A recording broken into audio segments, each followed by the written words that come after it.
Bonjour à tous, bienvenue sur le plateau de Bonjour chez vous. Je suis très heureuse de vous retrouver aujourd'hui encore. Notre thème du jour est libérer des addictions. Et aujourd'hui, c'est Annabelle qui va nous apporter la pensée du jour. Et ensuite, nous aurons la rubrique Actu avec Anne qui va nous parler de l'explosion du tabagisme en Afrique. Voilà, vous connaissez le programme, je vais rejoindre les chroniqueurs.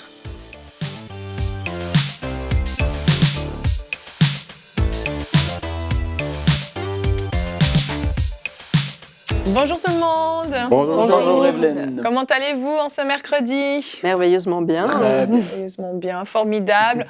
Un sujet aujourd'hui, on va dire un petit peu lourd d'apparence, mais en fin de compte, on va voir que on est tous plus ou moins concernés par le thème. Donc ne partez pas si vous vous dites non, moi je ne me drogue pas, je ne suis pas alcoolique. Vous allez voir que les addictions, ça peut être plus que ce qu'on peut croire. Donc on va commencer tout de suite dans le vif du sujet avec la pensée du jour. Annabelle, le titre de ta pensée, comment puis-je être libérée de mes addictions ? Dis-nous comment on peut faire. Comment puis-je être libérée de mon addiction à Yveline ? Ah, ce n'est pas possible, je te le dis tout de suite. Ah non, on va voir que c'est possible aujourd'hui.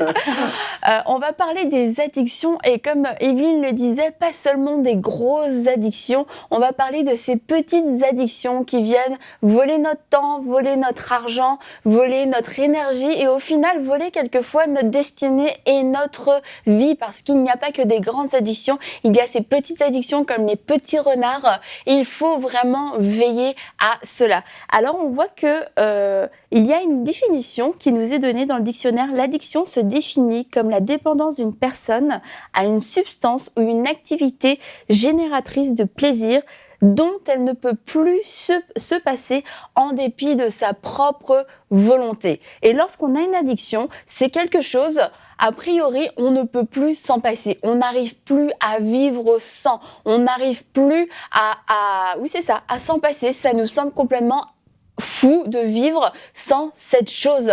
Et ça peut être un téléphone, ça peut être de la nourriture, ça peut être des films, des sorties, des amis. Et toutes ces choses-là ne sont pas des péchés en soi. On a le droit de manger, on a le droit d'avoir des amis, on peut regarder un film sans que ce soit une addiction. Mais est-ce que dans ma vie, ces choses-là ont pris la première place ? Est-ce que ces choses m'empêchent de me consacrer ? Est-ce que ces choses ont une influence et imposent une direction dans ma vie ? Et si la réponse est oui, c'est que ces choses sont devenues des addictions. Et en fait, la Bible nous donne une définition de l'addiction dans 1 Corinthiens 6,12. Tout m'est permis, mais tout n'est pas utile. Tout m'est permis, mais je ne me laisserai asservir par quoi que ce soit. Alors, petit ou grand, la chose est que je refuse que quelque chose prenne la place de Dieu et que cette chose me dirige dans ma vie et que je puisse dire je n'arrive pas à m'en passer. Et personnellement, dans ma vie, j'ai eu 3 petites grandes addictions, comme vous voulez. Et la première étant la cigarette. Je sais, vous êtes déçus, mais voilà, ça arrive. J'ai fumé à un moment donné dans ma vie. Et lorsque je suis venue au Seigneur, personne n'a eu à me dire c'est pas bien de fumer, etc. Vraiment, je l'ai comme su tout de suite dans mon cœur. Ok, je dois arrêter de fumer, je veux arrêter de fumer. Et j'ai arrêté de fumer quasiment sans effort. Je dirais que la grâce de Dieu était tellement grande qu'à ce moment-là, j'ai dit non, je vais arrêter de fumer. Et l'envie est partie. Il y a eu des petites tentations, mais vraiment rien d'énorme. Et je me suis dit waouh, c'est incroyable. La deuxième chose, c'était les sorties. Alors, j'étais une fille qui aimait beaucoup sortir, j'aimais beaucoup voir mes amis, Mais le problème, c'est que j'avais très peur de la solitude, j'avais très peur de me retrouver toute seule. Et lorsque je suis venue au Seigneur, je me suis rendu compte que c'était une addiction, les sorties, parce que je redoutais ces moments de solitude, je redoutais de me retrouver sans programme. Ok, il faut que j'appelle quelqu'un, il faut que je prévoie quelque chose, il faut que je sorte, sinon ma vie n'avait aucun sens. Et le Seigneur a vraiment dû me rééduquer pour me montrer comment je devais apprendre à vivre ma vie sans être accro, addict aux sorties, aux amis, aux relations sociales. Et ça m'a poussée à m'approcher de lui parce que finalement, je me noyais dans toutes ces activités et je perdais de vue, même en étant sauvée au début de ma vie chrétienne, ces temps de consécration, ces temps de tranquillité seule avec le Seigneur parce que j'avais jamais l'habitude d'être seule. Et pour moi, être seule, c'était vraiment quelque chose d'horrible. C'est genre, t'es rejet, t'as pas d'amis, personne veut te voir, il faut que tu sortes. Et c'était devenu une addiction. Et le Seigneur m'a délivrée parce qu'il m'a montré que j'avais un problème de ce côté-là. J'ai dit, ok, je veux que ça change, je vais accepter que tu puisses m'éduquer par rapport à ça. Et les choses ont changé. Et petit à petit, il y a des amis qui m'ont quittée, j'ai quitté des amis, certaines relations, et j'ai vraiment réarrangé ma vie. Et de toute manière, ma vie était un vrai désordre parce que je me couchais très très tard, je me levais très tard, et ça me produisait rien de bon. Donc en plus, le Seigneur a ramené de l'ordre à travers ça.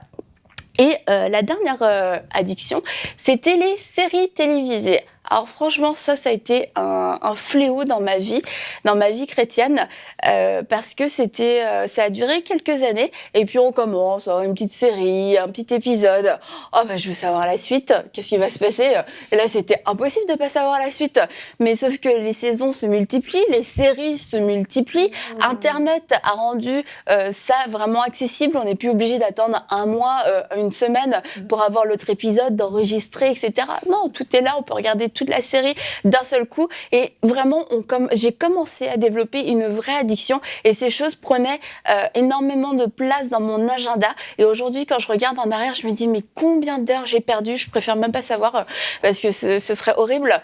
Et j'ai perdu tellement d'heures à regarder ces séries qui ne m'apportaient rien, qui ne glorifiaient même pas le Seigneur, mais j'étais tellement aveuglée dans mon truc que je continuais, je persévérais. Et un jour, le Seigneur me parlait petit à petit quand même, mais bon, je luttais. Allez, encore une dernière. Et un jour, dans une réunion, un prédicateur a parlé des distractions, et je me suis dit, ok, là, Annabelle, faut vraiment que tu prennes une décision. Tu peux plus rester comme ça, c'est n'importe quoi d'être freinée dans ta vie à cause d'une série avec des gens qui n'existent même pas. J'ai dit, non, sérieux, ta vie à toi, elle est vraie, Dieu est vrai, arrête, tu perds ton temps.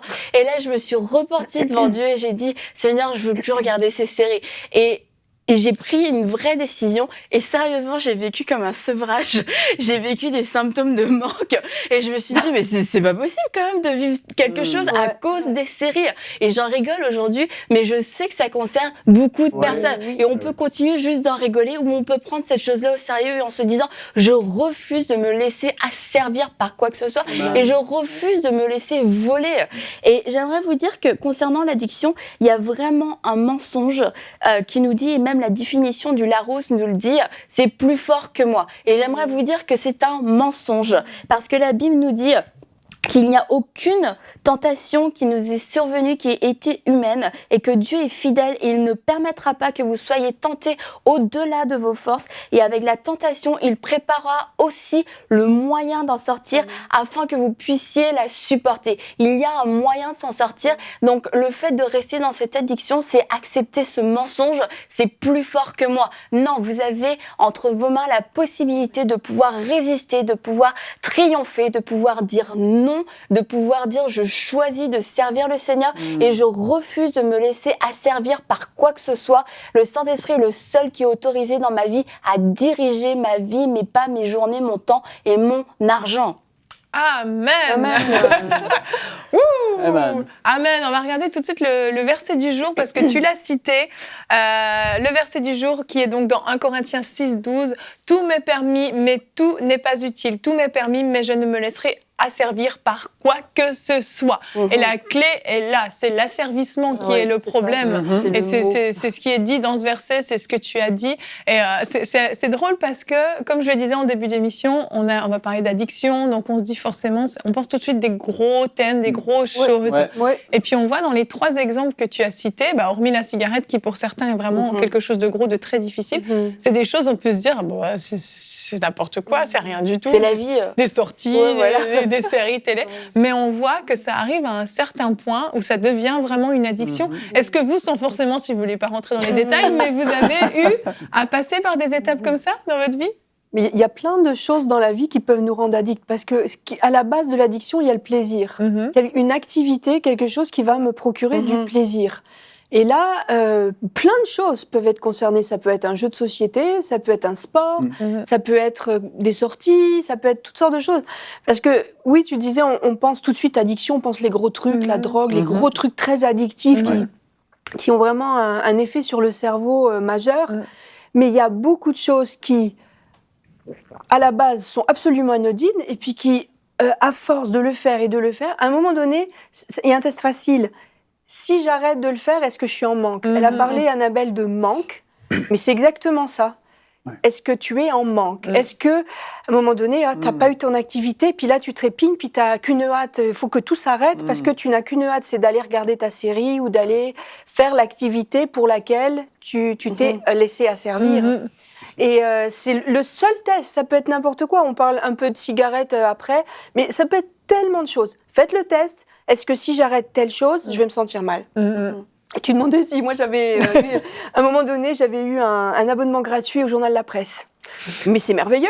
Alors on me le déposait à 4h du matin devant chez moi, donc tous les matins, d'habitude, quand je me levais très tôt, j'allais tout de suite, je me faisais un thé, j'allais lire ma Bible. Sauf que le journal est arrivé.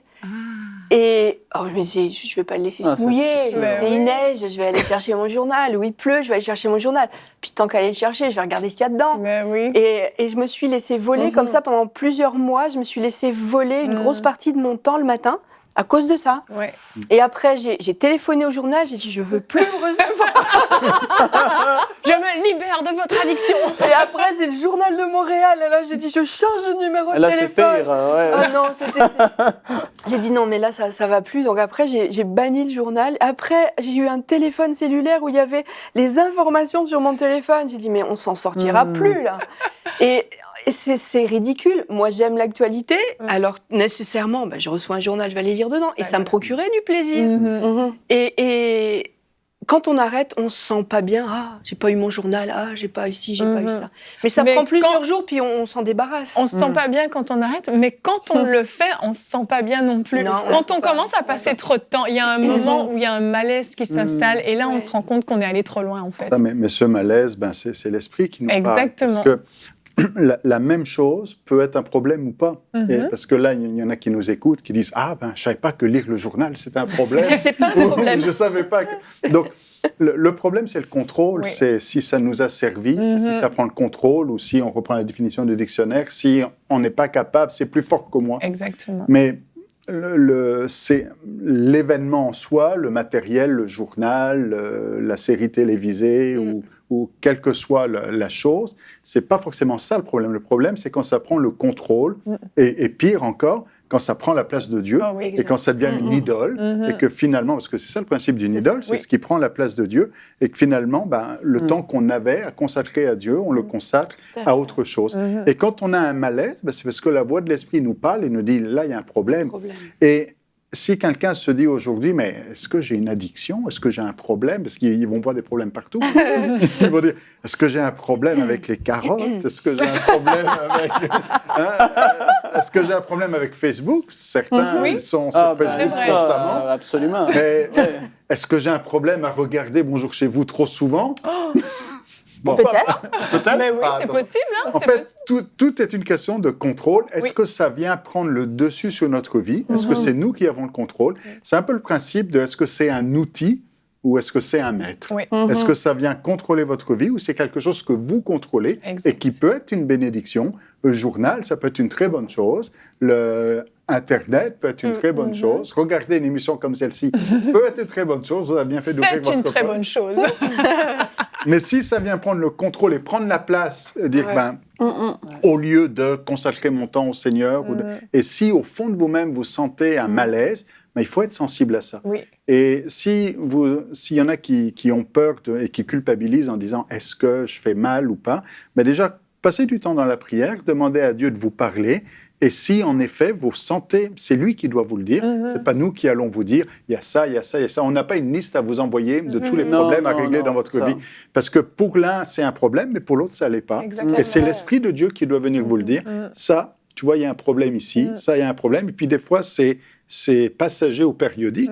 Ça peut être un problème à une saison de ta vie, et que plus tard, dans ta vie, la même chose ne soit plus un problème. Exactement. Donc, c'est des choses à mesurer. Exactement. Je pense que c'est ça. Il y a certaines personnes qui ont des fois besoin d'éloigner la chose, en tout cas pour un temps, voire pour une durée indéterminée. Je pense par exemple à ceux qui sont accros à la pornographie, qui est un véritable fléau.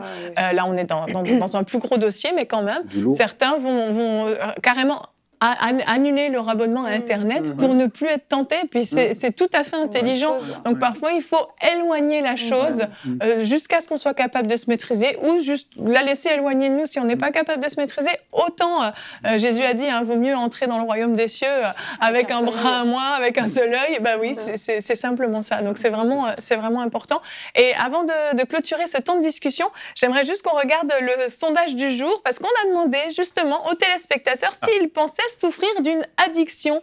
On a 13% qui nous ont dit oui, de plusieurs même, 30% oui, je souffre d'une addiction et 57% non. Donc peut-être qu'après cette émission, le 57% va peut-être diminuer un petit peu parce qu'on a redéfini un petit peu l'addiction dans son sens le plus large, mais on voit quand même que les gens sont assez conscients quand même que c'est vrai, il y a des choses qui bloquent et il y a des choses qui nous empêchent malheureusement de pouvoir être libre. Frank, tu veux rajouter quelque chose? Un petit truc vite fait. Annabelle, elle avait dit dans la pensée, à un moment donné, tu es dans une réunion, le prédicateur prêchait, et puis là, tu te dis, Seigneur, ça y est, j'en ai assez, je veux que ça se termine.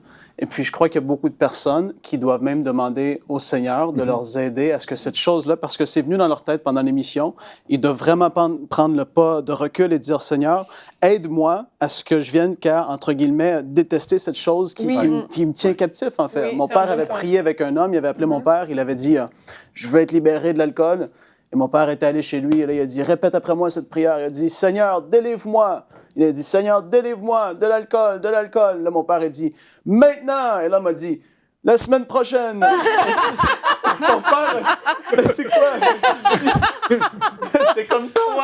C'est ça que je dis, c'est que des gens, parfois, ils savent que c'est mal, mais ils sont comme pas prêts à relâcher. Une petite dernière. Ils aiment encore ça, et c'est pour ça que la chose a un effet sur eux. Que Dieu puisse vraiment les aider dans cette addiction-là. Il faut que ça casse, que le dégoût soit là pour toutes sortes de trucs en fait. Est-ce que tu veux prier pour Alléluia, oui, je le veux, oui.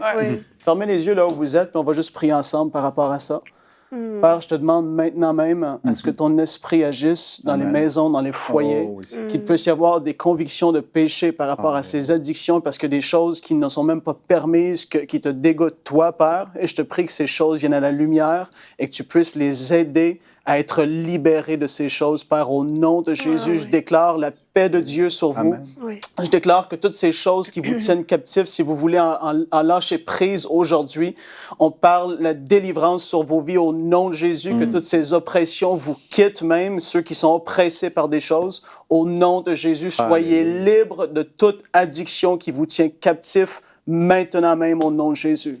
Amen. Alléluia. Je crois vraiment que vous avez ceux qui souffraient d'une addiction, qui étaient bloqués par ça. Je suis sûre que vous vous êtes associés à la foi de Frank et que vous avez vous aussi fait cette prière. Seigneur, dégoûte-moi de toutes ces choses, libère-moi de cette addiction. Et je crois vraiment que vous pouvez recevoir aujourd'hui une délivrance complète, mais ce sera non sans votre volonté et non sans un désir du cœur, sans effort de votre part, de parfois mettre une distance avec certaines choses pour que ce soit plus une occasion de chute pour vous. Merci beaucoup. On va continuer. On va rester sur notre thème. On va parler du tabagisme. On va passer à la rubrique Actu. Anne, quand tu m'as parlé de cette rubrique, j'étais étonnée. L'explosion du tabagisme en Afrique, c'est un thème auquel j'aurais pas pensé, mais c'est un vrai fait d'actualité et un vrai fléau, j'ai envie de dire aussi. Oui, je vais pas vous annoncer un scoop. On est dans une époque où tout est fait pour asservir l'homme, et puis je vais pas vous polluer votre journée en vous disant mais tout est fichu, parce que c'est pas vrai. Ah mais c'est pas vrai. On a dit le contraire. On a dit le contraire juste avant, donc je vais pas venir vous dire. Non. Mais pour être plus sérieux, oui, on est dans une époque où tout s'emballe dans tous les domaines. Et on parlait d'asservissement aujourd'hui. On dirait que dans notre époque, vraiment, tout est fait pour asservir. Et le plus jeune possible, si possible. Le plus jeune possible, parce que quand on est asservi jeune, on pourra encore moins s'en détacher. Et j'allais dire, les plans du malin sont très clairs dans notre génération. C'est d'asservir le plus jeune possible à toutes sortes de choses. On a parlé des séries télévisées, on a parlé de... Il y a plein de choses. Et le tabac, ça en fait partie.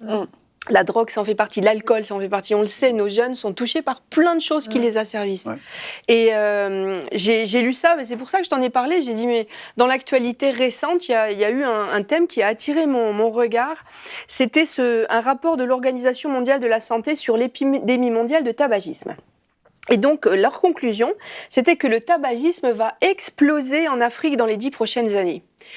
Et donc je suis allée un peu creuser le sujet. Je me suis dit mais pourquoi qu'est-ce qui se passe? Alors on va voir une première illustration. Ça va vous donner quelques points de repère. Donc en ce moment, donc en 2017, il y a à peu près 1 milliard de fumeurs dans le monde et 80% de ces personnes vivent dans les pays en développement. Et évidemment, on le sait maintenant, on sait très clair que le tabac fait des morts. Ça fait 7 millions de morts par an. Mais ça fait pas une époque pas si lointaine. On disait même c'était prescrit par les médecins au 19e siècle, début 20e siècle, la cigarette va vous détendre, ça va vous faire du bien. Et c'est que très tard, dans le courant du 20e siècle, qu'on a commencé à dire minute la cigarette. C'est ça, parce qu'ils n'en avaient pas conscience. Parce qu'on n'en avait absolument pas conscience. Ça faisait, c'était associé à une image de coolitude. On était cool, on était comme les stars d'Hollywood quand on avait la cigarette au bec. Et même les médecins eux-mêmes fumaient et recommandaient de fumer. Fumaient dans leur cabinet médical. Voilà. Ça, les professeurs fumaient. Quand on était jeunes, les professeurs fumaient en classe. C'est fou. Hein. Dans l'avion, ça fumait aussi. Dans les avions, dans les trains, partout. Mais on parlait de ça avec mon mari ce matin, justement. Et puis on disait, mais Spurgeon était réputé pour son cigare, son immuable cigare. C'est fou. Hein. Et c'est le cigare ou la pipe? Le cigare. Le cigare. La pipe aussi, mais le cigare. Puis un jour, Moody est venu le voir. Oui, c'est ça, Moody qui voit apparaître en haut des escaliers son collègue Spurgeon. Et Spurgeon avait le cigare au bec. Et Moody était complètement effondré. Mais mon frère en Christ, que fais-tu avec un cigare? Et Spurgeon met sa main sur sa bedaine et lui dit, mais c'est la même chose que toi. Pourquoi un homme de Dieu comme toi est devenu si gros? Et je pense que ça... tu la connaissais pas, cette anecdote, Franck, hein? Elle est vraiment bonne. C'est ça. Donc, Moody était scandalisé parce que comment un homme de Dieu tel que Spurgeon pouvait fumer? Donc, même des hommes de Dieu fumaient. Ça, c'était dans les c'est ça, c'était bénin. Mais aussi, mon mari me faisait remarquer, et c'est vrai que le tabac a changé aussi de composition et maintenant il est beaucoup plus toxique et beaucoup plus addictif qu'il ne l'était, ça fait 100 ans en arrière. Donc on en arrive à ces chiffres-là. Donc il y a 7 millions à peu près de morts par an. Et ce qui est peut-être moins évident à saisir, c'est que ça produit 1400 milliards de dollars de dépenses en santé et en perte de productivité par an. Ok, de dépenses, d'accord. De dépenses et en perte de productivité. Donc le coût, tout ça, le chiffre, je vous épargne le chiffre, ça peut-être ça évoque pas grand-chose pour vous, ce 1400 milliards. Tout ça pour dire que ça entraîne la pauvreté. Ça a un coût en matière de pauvreté. C'est énorme. Surtout que 80% sont dans les pays de développement, 80% des gens qui sont fumeurs. Et c'est en train de empirer. Je disais, c'est une bombe à retardement. Là, on n'a pas le chiffre sur le visuel, mais d'ici 2030, 80% des décès dus au tabac seront dus au tabac dans les pays à faible revenu ou à revenu intermédiaire. 80%. 80% des décès en 2030 seront dus au tabac dans les pays à faible revenu. C'est vraiment, c'est ça. C'est ça qu'ils ont dit épidémie. C'est une épidémie, c'est ça. Et maintenant, on dit qu'il y a même un transfert d'épidémie, parce que nos pays occidentaux, maintenant, se sont un peu calmés avec la cigarette. Il y a eu beaucoup de lois, il y a eu des campagnes de publicité, il y a eu toutes sortes de mesures qui ont été prises. Et donc, les cigarettiers n'ont plus leur marché Maintenant, ils sont soumis à des lois beaucoup plus strictes. Ils ont même des procès qui leur collent au dos. Et ils se reportent sur des gens plus faibles, où il y a des législations plus permissives. Et donc, l'Afrique, c'est devenu le nouveau marché à conquérir. Et déjà, c'est un gros consommateur. Je vais vous donner quelques petits chiffres. Au Maroc, il y a 45% des hommes. Ah bon, on y va directement dans la progression. En tout cas, juste avant la progression, au Maroc, on a quasiment un homme sur 2 qui fume, une femme sur 3. Au Congo, pareil, même proportion. D'une manière générale, en Afrique, il y a un homme sur 2 qui fume et une femme sur 3. C'est à peu près les normes. Et donc là, sur le tableau qu'on vient de vous afficher, on a la progression du tabagisme. Donc d'ici 2025, c'est dans pas longtemps, c'est dans 8 ans, dans les pays africains, on aura... Je vous ai mis les plus significatifs. Donc là où la progression du tabagisme risque d'être la plus importante, au Congo-Brazza, au Cameroun, au Mali, au Burkina Faso, au Niger et au Bénin. On passe au Congo, par exemple, de à peu près 14% de fumeurs à 47% de fumeurs. Donc c'est des énormes chiffres. Au Cameroun, pareil, même proportion. Mali, on est à 17%, on va passer à 30% de fumeurs. Donc c'est monstrueux, c'est vraiment monstrueux. Et la cible des cigarettiers, je vous ai dit, ils se retournent sur les plus faibles. Puisque dans nos pays, maintenant, c'est clair que la cigarette tue, puis on fait tout pour l'arrêter, pour l'empêcher. Qui est-ce qui est le plus vulnérable? Qui est-ce qui est dans la ligne de mire? C'est les enfants. Les enfants. Les moins de 25 ans, mais j'allais dire, même la limite est trop haute, c'est les enfants. On va voir une photo, je pense que j'avais mis dans les visuels une photo d'un jeune Africain qui fume. Au Burkina Faso, par exemple, un adolescent de 13 à 15 ans sur 3, donc 1 sur 3 consomme du tabac. Et vous allez me dire, mais le tabac, ça coûte cher. Ils ont trouvé le moyen, maintenant ils vendent la cigarette à l'unité. Donc par exemple, en Guinée, on appelle ça les kiddie packs, et c'est vendu à l'unité. Donc c'est beaucoup plus facile de s'acheter une cigarette que de s'en acheter, je ne sais pas combien. Complet, c'est ça. Et les cigarettiers déploient déjà des trésors d'ingéniosité pour arriver à piéger le plus possible d'enfants en Afrique, de jeunes en Afrique, par la publicité. Il y a une professeure anglaise, britannique de l'université de Bath, Madame Gilmore, qui a démontré dans une recherche récente que les habitants des pays en développement sont exposés à 80 fois plus de messages publicitaires sur le tabac que dans les pays développés. C'est-à-dire qu'un petit Africain, je dis Africain, mais il y a d'autres, mais parce que l'Afrique c'est un gros continent, mais d'une manière générale, dans les pays en développement, 81 fois plus de messages publicitaires ciblés relatifs à la publicité, relatifs à la cigarette. 80 fois plus. C'est terrible. Donc ça vous donne la mesure de l'attaque. Moi, j'ose appeler ça une attaque. C'est vraiment une stratégie de corruption. Je ne sais pas comment dire, je suis écœurée. Oui. Et l'autre moyen, évidemment, qu'ont les cigarettiers, c'est la corruption, parce que ça marche toujours. On aligne les gros billets, puis il y a des portes qui s'ouvrent. Il y a aussi la séduction, faisant des événements. Je vois Philip Morris, par exemple, le grand cigarettier, organise des événements pour la jeunesse dans les pays africains. Donc ils organisent des concerts cool, toutes sortes de distributions, d'objets publicitaires, sponsorisent des événements sportifs. Donc ils ont compris le filon. Se faire de l'argent. Ils ont compris le filon et c'est ça. Ils y vont vraiment avec tous les moyens qu'ils peuvent. Ils déploient des trésors d'ingéniosité. Et c'est une conclusion très simple. Il y a un lien très fort entre le tabac et la pauvreté. Il y a un rapport de l'OMS, donc l'Organisation mondiale de la santé de 2017, donc début 2017, cette année, qui dit que 226 millions de fumeurs vivent dans une extrême pauvreté. Donc c'est un piège financier. Et par exemple au Sénégal, le revenu moyen c'est $125 par mois. Et imaginez le prix d'un paquet de cigarettes par rapport à ça. Donc quand tu deviens addict à la cigarette, ton $125 par mois, il part en fumée. Complètement, c'est le cas de le dire. Voilà, c'est le cas de le dire. Et au Niger, il y a une statistique, c'est rare d'avoir des statistiques, mais celle-là, elle est fiable. Donc au Niger, les cigarettes représentent 40% du revenu des écoliers. Des écoliers, pas des universitaires, des écoliers. Donc c'est une menace majeure au développement. Quand on parle de pauvreté, ça aggrave la pauvreté.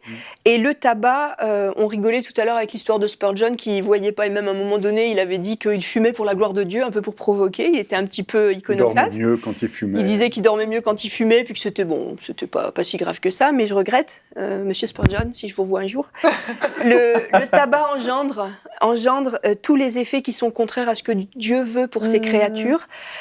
Dieu nous veut libres, en paix, prospères, en bonne santé, avec nos besoins fondamentaux satisfaits. Et la cigarette va exactement à l'encontre de ça, puisqu'elle appauvrit, elle asservit, elle nous appauvrit et elle ruine notre santé. Donc, je veux dire, là, on a tout le cocktail. On sait la volonté de Dieu pour la vie de ses créatures et on voit ce que le tabac engendre. Il y a d'autres choses, il n'y a pas que le tabac, mais en tout cas, le tabac engendre exactement ça. Alors évidemment, il y a des pays africains qui réagissent. Au Sénégal, ils ont réagi très fort. C'est le premier pays d'Afrique qui a pris des lois très restrictives. Mais on le sait, les lois sont des solutions d'hommes et aucune loi n'a jamais empêché le péché. Et on le sait, dans nos pays, il y a des lois contre le tabac, il y a des images de cigarettes, de poumons complètement noircis sur les paquets, mais ça n'a jamais empêché, ça n'a jamais permis l'éradication complète. Donc les réactions des gouvernements sont louables et puis saluables, mais ça ne remplacera pas une solution qui vient d'en haut. Et moi, je me faisais la réflexion, ça fait quelque temps, on a vu dans une rubrique Actu le nombre d'évangéliques en Afrique, si vous vous souvenez bien, enfin dans le monde entier. Puis on avait dit qu'il y avait 175 millions de chrétiens évangéliques en Afrique. Alors moi, je crois que l'Église a un rôle à jouer. Et le rôle à jouer, c'est dans l'éducation et c'est aussi dans la délivrance de ceux qui se sont fait accrocher. Parce que... j'avais quelques petits témoignages à vous partager. Dieu libère. Il libère de toutes les dépendances. Là, on parle de cigarettes, mais ça peut être de toutes sortes de trucs. Et la prière est puissante. Amen. La prière du juste est d'une grande efficacité. Et j'ai retenu quelques petits témoignages que je vais vous partager. C'était Gérard, un fumeur de pipe, qui dit lorsque j'ai donné ma vie au Seigneur, je voulais dépendre que de lui. Alors tout de suite, je me suis débarrassée de mon matériel de fumeur, j'ai tout jeté à la poubelle. Mais je n'étais pas délivrée de l'envie de fumer. Donc après, il raconte que il tenait quelques jours, il rachetait un paquet de cigarettes, il l'entamait. Après 3 cigarettes, il se sentait coupable, il rejetait le paquet, il rachetait un autre paquet, il fumait 2 cigarettes, il jetait le paquet. Et ça a duré pendant 2 mois comme ça. Et à un moment donné, il témoignait de Jésus-Christ à quelqu'un. Et puis, il s'est entendu lui dire que Jésus délivrait. Puis, il s'est senti repris dans son cœur. Il s'est dit, attends, je suis en train de dire à cet homme-là que Dieu est tout-puissant pour le guérir, le délivrer, mais moi-même, je continue à fumer. Puis, ça fait 2 mois que je niaise avec mes paquets de cigarettes, là. Et il dit, le soir même, je me suis repenti devant Dieu d'avoir voulu compter sur mes propres forces et non sur lui. Je l'ai prié de me libérer de l'envie de fumer. Et en même temps, j'avouais que j'aimais fumer, mais je n'en voulais plus. Je m'étais rendu compte que j'étais littéralement prisonnier. Et le lendemain, vers midi, j'ai réalisé que je n'avais pas encore fumé, que j'étais complètement délivrée. Gloire à Dieu. Alors, il rend gloire à Dieu. Il y a une autre jeune fille de 15 ans, celle-ci, qui dit que, alors même qu'elle connaissait pas Dieu, elle fumait, elle avait 15 ans, elle s'était laissée entraîner par les copines. Puis elle a fait une prière comme ça, même si elle n'était pas chrétienne, elle a dit « Dieu, si tu existes, permets juste que je puisse arrêter de fumer du jour au lendemain. » Et elle s'est dit en fait, si ça marche, j'ai tout à gagner, je l'essaye. Et elle s'est rendue compte quelques semaines plus tard qu'elle était incapable de griller une cigarette. Wow. Elle était devenue incapable. Non seulement délivrée, mais dégoûtée. Complètement dégoûtée. Et puis là, elle a vraiment... comme entendu Dieu lui dire, tu m'as prié, je l'ai fait. Et elle a donné son cœur à Jésus. Et puis, elle a complètement donné sa vie après ça. Mais Dieu entend la prière de celui qui est désespéré. Oui. Une prière toute simple. Cette jeune fille, elle connaissait pas. Dieu, si tu existes, délivre-moi de ça. Et je crois que... on fait beaucoup de bouillon des fois avec la délivrance de nos addictions. Je suis pas encore délivrée. Je prie pourtant, mais au fond de toi, est-ce que tu veux vraiment être délivrée ? C'est ça. Parce qu'elle dit, et je voulais vraiment. Ou le témoignage d'avant, ce fumeur, ce monsieur Gérard, il disait, j'en avais envie, mais je ne veux plus, je ne voulais plus. Donc peut-être que vous en avez encore envie, mais que vous ne voulez plus parce que vous devez ne plus vouloir. C'est ça. Maintenant, on est rendu à un tel point que Christ est mort pour nos péchés, il est mort pour nous délivrer. On a vu les avertissements tout à l'heure, c'était des avertissements dans Corinthiens, c'était ça que tu avais lu. la parole de Dieu nous dit que le chrétien doit être libre. On a été affranchi à la croix. Jésus a tout payé à la croix. Donc, si on a le désir ardent au fond de notre cœur d'être délivré, Dieu va répondre à notre prière. Oui, vraiment. Et je vous encourage vraiment à le faire, quelle que soit votre addiction, et en particulier la cigarette. Mais c'est ça, hein, ça va vraiment avec la volonté. Hein. Ouais. C'est ça. C'est ça le problème. Hein. Toi, tu as pu arrêter de fumer, comme ça, tu en partages dans la pensée du jour, un peu du jour au lendemain. Tu le dis, la grâce était là, mais la grâce est disponible même pour de vieux chrétiens, j'ai envie de dire. C'est pas juste au moment de ta nouvelle naissance qu'il y a cette grâce. Je pense qu'il y a la grâce, mais il y a vraiment aussi le côté de la repentance qui est important, parce que petite ou grande addiction, c'est quelque chose qui a pris une place qui n'aurait pas dû dans notre vie, et c'est important de se repentir et de se mettre dans cette place d'humilité devant Dieu. Je me repens, c'était du péché, je te demande pardon, et de réaliser que Jésus a payé le prix pour que je puisse vivre cette vie de liberté et pas une vie médiocre, une vie où je suis asservie. Jésus a payé le prix pour ma liberté, et c'est pas dans mes propres forces. Si je vais regarder à Jésus dans le tout accompli, j'ai été délivrée de toute addiction, petite ou grande, et le sacrifice de Jésus il est assez grand pour moi, et il est aussi assez valable pour que je veuille ne pas rester dans mon état aujourd'hui. Et je pense que ça aussi, c'est important de porter nos yeux sur ce que ça peut faire à Dieu, plus qu'à nous, à notre entourage, à notre bien-être, etc. C'est à quel point mon addiction affecte le cœur de Dieu. Et constamment, il va nous dire, j'ai envoyé mon fils Jésus pour toi, pour que tu sois délivré. Et dans ces cas-là, je pense qu'on va changer aussi notre perspective et désirer notre délivrance, désirer être libre, parce qu'on affecte le cœur de Dieu aussi. Exactement. Quelque chose qu'on peut entendre, c'est, moi j'ai entendu en tout cas, à plusieurs reprises, le Seigneur m'a délivré de ça, mais là, il n'a pas voulu me délivrer de ça. Mais ça, c'est faux. Mais c'est vrai. Il y en a beaucoup qui pensent. Et si vous pensez comme ça, c'est complètement faux. C'est un mensonge. Le Seigneur va vous libérer de toute chose, en fait. Et puis, il faut vraiment en être conscient. Il faut dire non. Il a payé le prix à la croix une fois pour tout, comme Annabelle le dit. Il faut vraiment être conscient. Il veut nous libérer de tout ça. Il a dit, celui qui est libre, il va être réellement libre, en fait. C'est clair. Et le diable, c'est un menteur, c'est le père du mensonge. Il a commencé dans le Jardin d'Éden à dire « Dieu a-t-il réellement dit ?» Il dit « Non, Dieu a dit que vous mourrez, mais vous ne mourrez pas. » Et il n'y a rien de pire que quelqu'un qui sent en lui-même qu'il y a un problème, mais que le diable lui dit « Non, il n'y a pas de problème. » Parce qu'il y en a trop qui disent « Oh, mais il n'y a pas de problème. La cigarette, ce n'est pas un problème. Telle chose, ce n'est pas un problème. Ma série télévisée, je regarde jusqu'à 2h du matin, mais il n'y a pas de problème. » Non. Si Dieu dit qu'il y a un problème, si ta belle-mère dit qu'il y a un problème, c'est pas... Mais si Dieu dit qu'il y a un problème, si c'est l'Esprit de Dieu qui parle à ton cœur, il faut se repentir et il faut accepter, il faut dire « Seigneur, pardonne-moi » et pas écouter le diable qui va dire « Il n'y a pas de problème ». Quand Dieu dit qu'il y a un problème, il y en a un et il faut l'adresser. Vraiment. Je pense que l'exemple de la femme enceinte qui arrive à arrêter de fumer presque du jour au lendemain sous prétexte qu'elle est enceinte est un excellent exemple parce que combien de femmes ont réussi à « J'arrive pas », elle tombe enceinte, hop, j'arrête de fumer parce que tout à coup, il y a une motivation. Oui, absolument. Donc, rendre gloire à Dieu, ne pas anéantir, comme tu l'as dit, Annabelle, le sacrifice de Jésus, et devrait être une motivation supplémentaire pour qu'on puisse marcher dans cette liberté. Donc, on vous encourage à la maison vraiment à marcher dans toute la liberté que Christ vous a acquise. Et je vous rappelle, on a prié tout à l'heure, Frank a prié avec vous tout à l'heure, et je crois vraiment que Dieu a agi dans vos vies.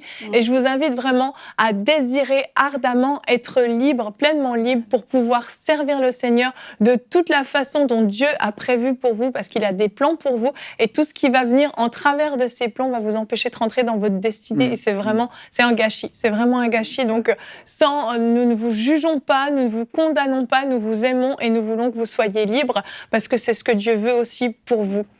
Merci à tous pour cette formidable émission sur les addictions et on va se retrouver demain. Demain, nous allons parler de jugement. Un thème que j'aime beaucoup, les chrétiens et le jugement. J'ai beaucoup de choses à dire sur ce thème. L'émission va durer beaucoup plus longtemps. Non, vous allez juste moins parler. Et le sondage du jour, nous répondrons à la question « Quelle est la place des chrétiens sur les réseaux sociaux ?»